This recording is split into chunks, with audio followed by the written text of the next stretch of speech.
that verse, smaranta smarantascha.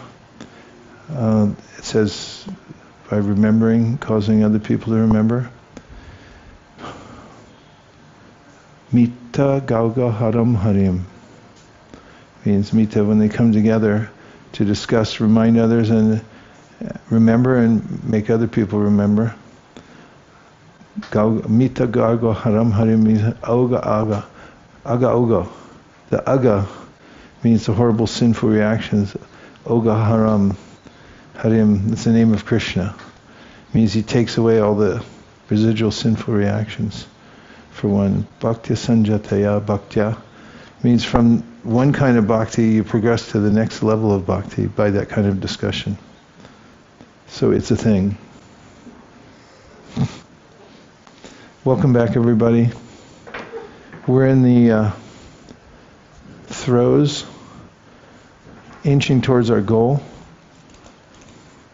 of a number of words for today.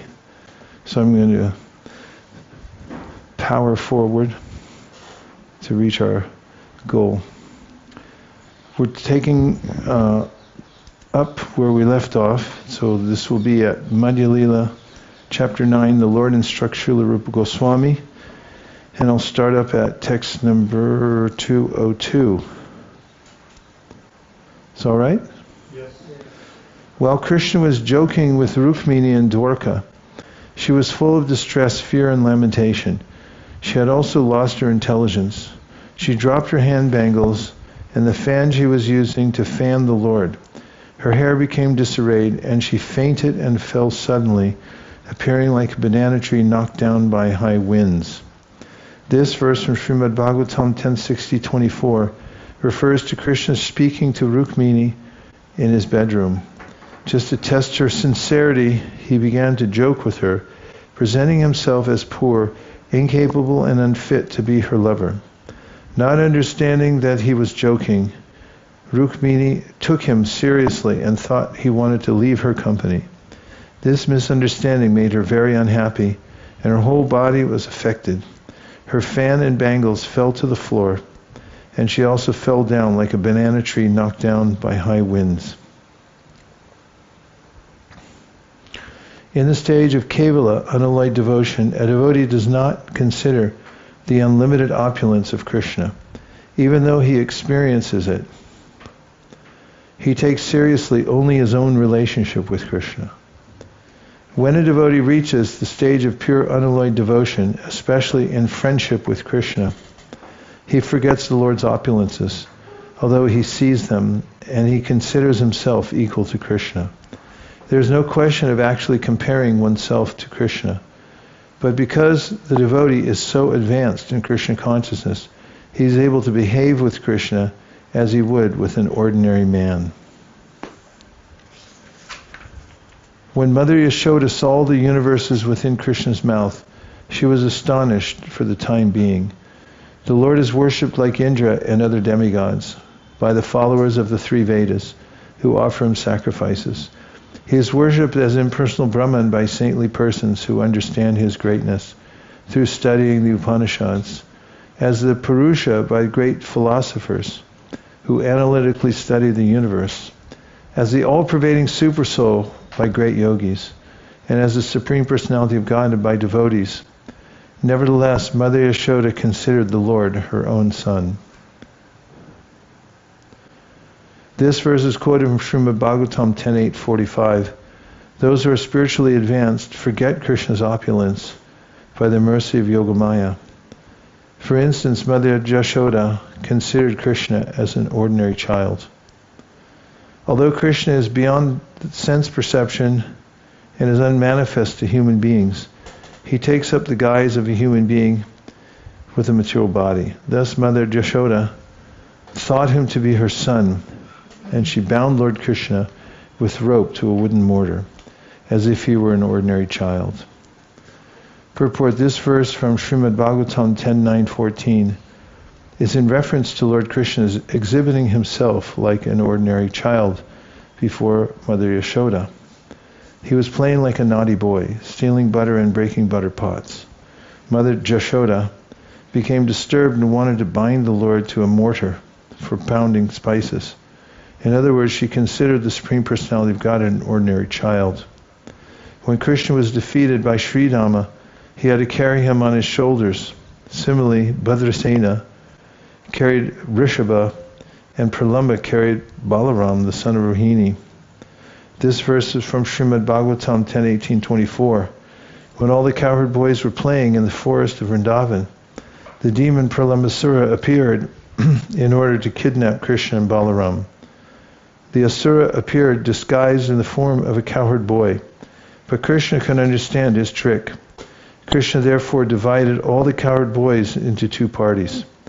One party belonged to Balaram, and the other party belonged to Krishna himself. Ultimately, Krishna was defeated in this play, and according to the wager, the defeated party had to carry the victorious party on their shoulders. Krishna had to carry Sridhama on his shoulders, and Bhadrasena had to carry Rishabha. The demon Pralambasura had to carry Balaram, and when Balaram mounted his shoulders, the demon ran far away. Finally, the demon began to expand his body to a gigantic size, and Balaram understood that he intended to kill him. Balaram immediately struck the demon's head with his strong fist, and the demon fell down dead as if he were a snake whose head had been smashed. My dearmost Krishna, you are worshipping me and giving up the company of all the other gopis who wanted to enjoy themselves with you. Thinking like this, Srimati Radharani considers herself Krishna's most beloved gopi. She had become proud and had left the Rasa Leela with Krishna. In the deep forest she said, "My dear Krishna, I cannot walk anymore. You can take me wherever you like." When Srimati Radharani petitioned Krishna in this way, Krishna said, "Just get up on my shoulders." As soon as Srimati Radharani began to do so, he disappeared. Srimati Radharani then began to grieve over her request and Krishna's disappearance. These three verses were quoted from Srimad Bhagavatam 10:30, 36-38. Dear Krishna, we gopis have neglected the order of our husbands, sons, family, brothers and friends, and have left their company to come to you. You know everything about our desires. We have come only because we are attracted by the supreme music of your flute. But you are a great a cheater, for who else would give up the company of young girls like us in the dead of night? This verse quoted from Srimad Bhagavatam 10:31-16 describes how the gopis went to the forest for Krishna's enjoyment in the dead of night. The gopis approached Krishna to enjoy themselves with him in the rasa dance. Krishna knew this very well, but he was superficially trying to avoid them. He is therefore addressed by the gopis as Kitava, a great cheater, because he first attracted them to come dance with him, and yet when they actually came, neglecting the orders of their friends and relatives, he tried to avoid them by giving them so-called good instructions. These cunning instructions were too much for the gopis to tolerate. They therefore had a right to address Krishna as Kitava, a great cheater. They were all young girls, and they had come to him to be enjoyed. How could he avoid them? The gopis therefore expressed great disappointment in this verse. They came voluntarily, but Krishna was so cunning that he wanted to avoid their company.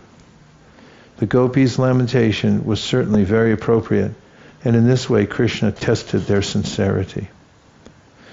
When one is fully attached to Krishna's lotus feet, one attains this shamatha stage. The word shamatha is derived from the word shama. Therefore, shantaras, the position of neutrality, means being fully attached to the lotus feet of Krishna. This is the verdict for Krishna. Somebody can see if they can get the generator going. When one is fully attached to Krishna's lotus feet, this works okay. One attains the shamatha stage. The word shamatha is derived from the word shama. Therefore, shantaras, the position of neutrality, means being fully attached to the lotus feet of Krishna.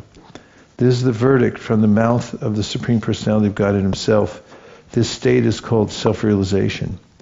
The corresponding verse from the Bhakti Rasamrita Sindhu 3.147 follows. These are words of the Supreme Personality of Godhead. When one's intelligence is fully attached to my lotus feet, but one does not render practical service, one has attained the stage called Shantarati or Shama. Without Shantarati, attachment to Krishna is very difficult to achieve. The word Shama or Shantaras indicates that one is attached to the lotus feet of Krishna. Dhamma means controlling the senses and not being deviated from the Lord's service. Endurance of unhappiness is titiksha, and driti means controlling the tongue and the genitals. This verse is from Srimad Bhagavatam. The conditioned soul under the clutches of Maya, the material energy, is very much agitated by the urges of the tongue and genitals. Control of the urges of the tongue, the belly, and the genitals, which are situated in a straight line, is called driti.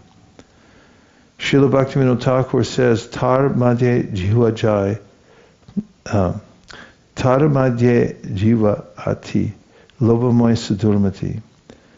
Among the senses, the tongue is the most formidable enemy of the conditioned soul. Urged by the tongue, one commits many sinful activities. Although Krishna has given human beings nice food, people still commit sins by killing poor animals for the satisfaction of the tongue. Not being able to control the tongue, the conditioned soul eats more than he needs.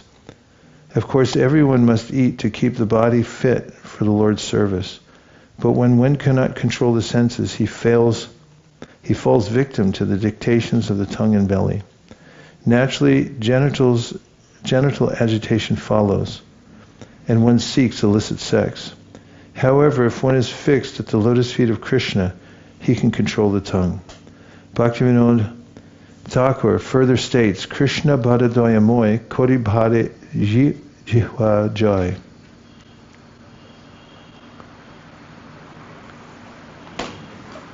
Swaprasad anadilo bhai. In order to conquer the tongue, Krishna has been very merciful and has given us nice food that has been offered to him. When a person is attached to Krishna's lotus feet, he does not eat anything not offered to Krishna. She anamrita cow, Radha Krishna gunagao, premidako, Caitanya nitai. Since a devotee eats only prasadam, he conquers the dictations of the tongue, belly, and genitals. One can control the dictates of the senses when situated in the position of Shantaras. Then one's advancement in Krishna consciousness is assured. Giving up all desires not connected with Krishna is the business of one who is in Shantaras. Only a devotee of Krishna can be situated on that platform. He is thus called a Shantaras Bhakta. In this position, one is freed from all material enjoyment. When one is not agitated or disturbed, he can immediately realize his friendship with Krishna. A Shantaras devotee is therefore always fixed in realization. This instruction was given by the Lord himself to Uddhava. The beginning of pure devotional service is called Anyabhilashita Shunya.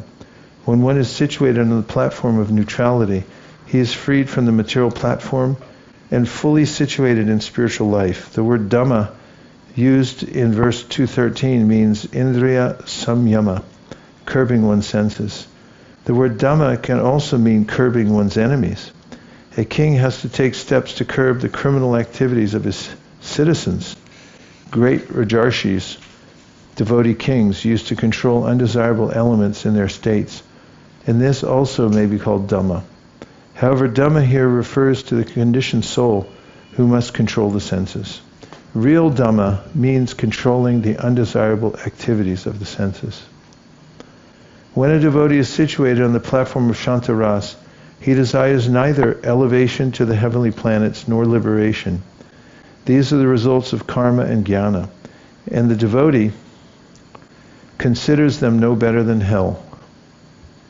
A person situated on the Shantaras platform manifest the two transcendental qualities of detachment from all material desires and full attachment to Krishna. A person who is devoted to the Supreme Personality of Godhead, Narayan, is not afraid of anything. Elevation to the heavenly kingdom, condemnation to hell, and liberation from material bondage all appear the same to a devotee. This verse is quoted from Srimad Bhagavatam 6:17-28. Elevation to the heavenly planets, liberation from material bondage, and condemnation to hell are all equal to the devotee. The devotee's only desire is to be attached to the lotus feet of Krishna and to engage in his transcendental loving service. These two qualities of the Shanta stage spread through the lives of all devotees. They are like the quality of sound in the air. Sound vibration is found in all material elements. The two qualities of Shanta Ras mentioned in verse 215 are present in all kinds of devotees, whether they are in Dasya Ras, Sakya Ras, Vatsalya Ras, or Madhurya Ras, Madhura Ras. The example of sound is given herein. Sound not only exists in the sky or ether, but is also present in air, fire, water, and earth.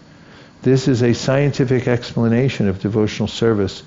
Just as sound is present in all material elements, the qualities found in Shanta Ras are present in all devotees, whether they are on the platform of Dasya Ras, Sakya Ras, Vatsalya Ras, or Madhura Ras. It is the nature of Shanta Ras that not even the smallest intimacy exists. Rather, knowledge of impersonal Brahman and localized Paramatma is prominent. Here, an impersonal impression of the Supreme Personality of Godhead. Because of an impersonal impression, a devotee in the Shanta Ras relationship worships the impersonal Brahman, or localized aspect of the Absolute Truth, Paramatma. He does not develop a personal relationship with the Supreme Personality of Godhead, Sri Krishna.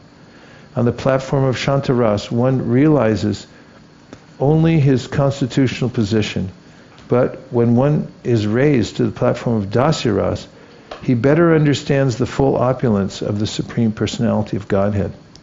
On the Dasya Ras platform, knowledge of the Supreme Personality of Godhead is revealed with awe and veneration.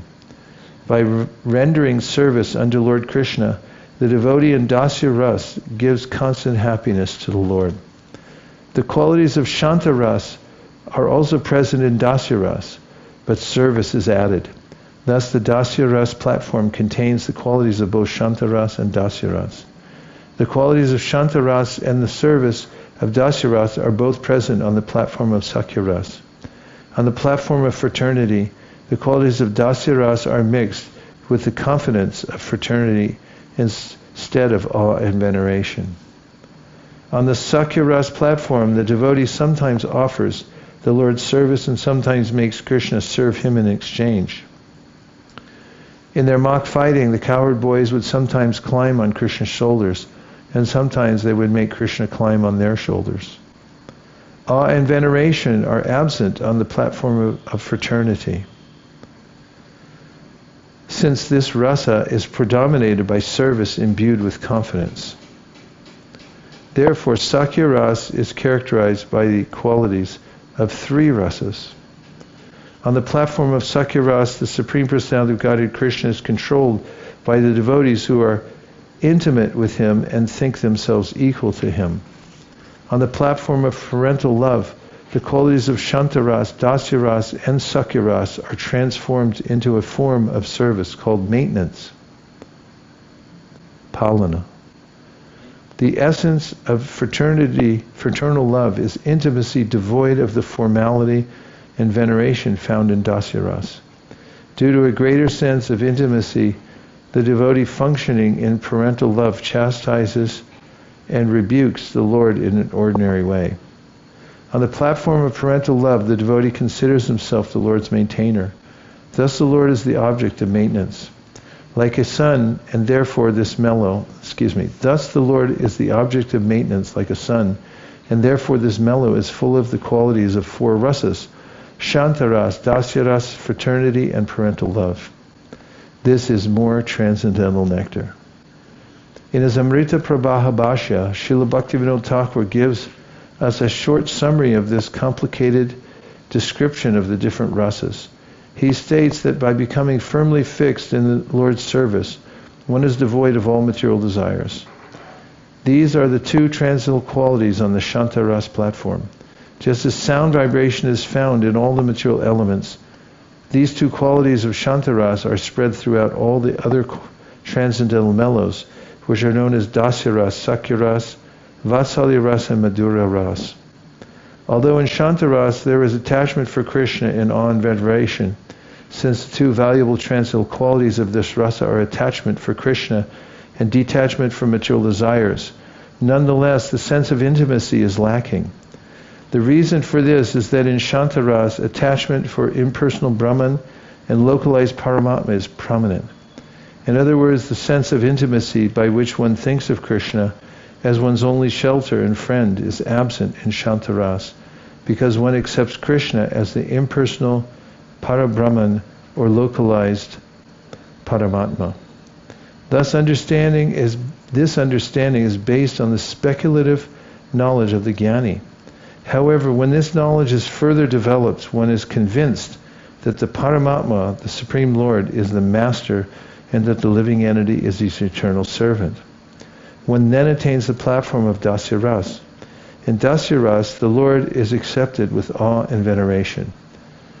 Thus, the active service that is absent in Shantaras becomes prominent in Dasyaras. In other words, in Dasyaras, the qualities of Shantaras are present, and service also becomes predominantly visible. Similarly, when this same rasa is developed into fraternity, Sakyaras, a friendly intimacy is added. There is no awe or veneration in Sakyaras. Therefore, Sakyaras is invested with the qualities of the three rasas, Shanta, Dasya, and Sakya. Similarly, on the platform of parental love, the qualities of Shantaras, Dasyaras, and Sakyaras are fully developed in another form, the sense of maintaining the Lord. Therefore, on the platform of parental love, there exists a combination of the qualities of the four transcendental mellows, Shanta, Dasya, Sakya, and parenthood. The mellow of parenthood puts the devotee in the position of a maintainer. What was that? Oh. Indeed, without formality, the devotee takes the position of maintainer and regards the Lord as an object of maintenance. Thus, on the platform of parental love, the qualities of four transcendental mellows of love of Krishna are present. The exchange of spiritual happiness between Krishna and his devotee, in which Krishna is controlled by his devotee, is compared to an ocean of nectar into which the devotee and Krishna plunge. This is the verdict of learned scholars who appreciate Krishna's opulence. Iti driksva lila bir anandakunde swagosham nimajjantam akyapayantam tadiyeshita geshu bhaktir jidatvam puna prematastam shata vrittivande. Again, let me offer my respectful obeisances unto the Supreme Personality of Godhead. O my Lord, I offer my obeisances hundreds and thousands of times with all affection, because by your personal pastimes you plunge the gopis into an ocean of nectar. Appreciating your opulence, devotees generally declare that you are always subjugated by their feelings. And yet another translation. This verse is from the Damodar Ashtaka in the Padma Purana. On the platform of conjugal love, attachment for Krishna, rendering service to him, the relaxed feelings of fraternity, and the feelings of maintenance all increase in intimacy. On the platform of conjugal love, the devotee offers his body in the service of the Lord. Thus, on this platform of transcendental qualities, all of five rasas are present. Attachment for Krishna in Shantaras, rendering service to the Lord in Dasyaras, rendering relaxed service in fraternity, and serving in parental love with feelings of maintenance all combine on the platform of conjugal love when the devotee wants to serve the Lord by offering him his personal body. Thus, the qualities of the other rasas combine to form the nectar of conjugal love. On this platform, all the different feelings of a devotee are amalgamated. All the material qualities evolve one after another in the material elements, beginning from ether. By gradual evolution, first one quality develops, then two qualities develop, then three and four, until all five qualities are found in earth. Similarly, on the platform of conjugal love, all the feelings of the devotees are amalgamated. The intensified taste is certainly wonderful. Sri Caitanya Mahaprabhu then concluded, I have simply given a general survey describing the mellows of devotional service. You can consider how to adjust and expand this. When one thinks of Krishna constantly, love for him manifests within the heart. Even though one may be ignorant, one can reach the far shore of the ocean of transcendental love by Lord Krishna's mercy. Bhavite bhavite Krishna spurai antare Krishna kripai agnapai rasa sinupai. Why do I know that verse? Did we used to say that or something? We used to sing it, right? After saying this, Sri Caitanya Mahaprabhu embraced Srila Rupa Goswami. The Lord then decided to go to the city of Benares. That's it. That's the end of his teachings. As if that wasn't enough, but... The next morning, when Sri Caitanya Mahaprabhu rose and prepared to leave for Varanasi, Srila Rupa Goswami submitted the following statement at the Lord's lotus feet. If you give me permission, I shall go with your lordship. It is not possible for me to tolerate the waves of separation. Sri Caitanya Mahaprabhu replied, your duty is to carry out my order. You have come near Vrindavan, now you should go there. Later you can go from Vrindavan to Jagannath Puri through Bengal. There you will meet me again. After embracing Rupa Goswami, Sri Caitanya Mahaprabhu got onto a boat. Rupa Goswami fainted and fell down on the spot. The Brahmin from Deccan took Rupa Goswami to his home, and thereafter the two brothers departed for Vrindavan. After walking and walking, Sri Caitanya Mahaprabhu finally arrived at Varanasi, where he met Chandrasekhar, who was coming out of the city. In a dream, Chandrasekhar had seen that Lord Chaitanya Mahaprabhu had come to his home. Therefore, in the morning, Chandrasekhar went outside the city to receive the Lord. While Chandrasekhar was waiting outside the city, he suddenly saw Sri Chaitanya Mahaprabhu arrive and fell down at the Lord's feet. Being very happy, he took the Lord to his home. Tapanamishra also heard news of the Lord's arrival in Varanasi, and he went to Chandrasekhar's house to meet him. After talking, he invited the Lord to take lunch at his place.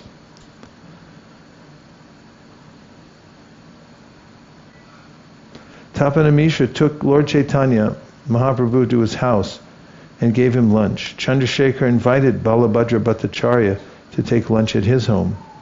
After offering lunch to Sri Chaitanya Mahaprabhu, Tapanamishra begged a favor from the Lord and requested him to award him mercy. Tapanamishra said, as long as your lordship stays in Varanasi, please do not accept an invitation from anyone but me. It was known to Sri Chaitanya Mahaprabhu that he would remain there only 5 or 7 days. He would not accept any invitation that involved Mayavadi sannyasis. With this understanding, Sri Chaitanya Mahaprabhu agreed to accept lunch at the place of Tapanamishra. The Lord made his residence at the home of Chandrasekhar. The Maharashtrian Brahmin came, and the Lord met him. Out of affection, the Lord bestowed his mercy upon him. Hearing that Sri Chaitanya Mahaprabhu would come, all the respectable members of the Brahmana and Kshatriya communities came to see him. Much mercy was thus bestowed upon Sri Rupa Goswami, and I have briefly described all these topics. Whoever hears this narration with faith and love certainly develops love of God at the lotus feet of Sri Chaitanya Mahaprabhu. Praying at the lotus feet of Sri Rupa and Sri Raghunath, always desiring their mercy, I, Krishna Das, narrate Sri Chaitanya Charitamrita, following in their footsteps. Thus end the Bhaktivedanta purports to Sri Chaitanya Charitamrita, Madhya Lila, 19th chapter, describing the Lord's instructions to Srila Rupa Goswami at Prayag in the science of devotional service. Bravo. Bravissimo. Jai, Jai. Bhalo, Bhalo. Sadhu, Sadhu.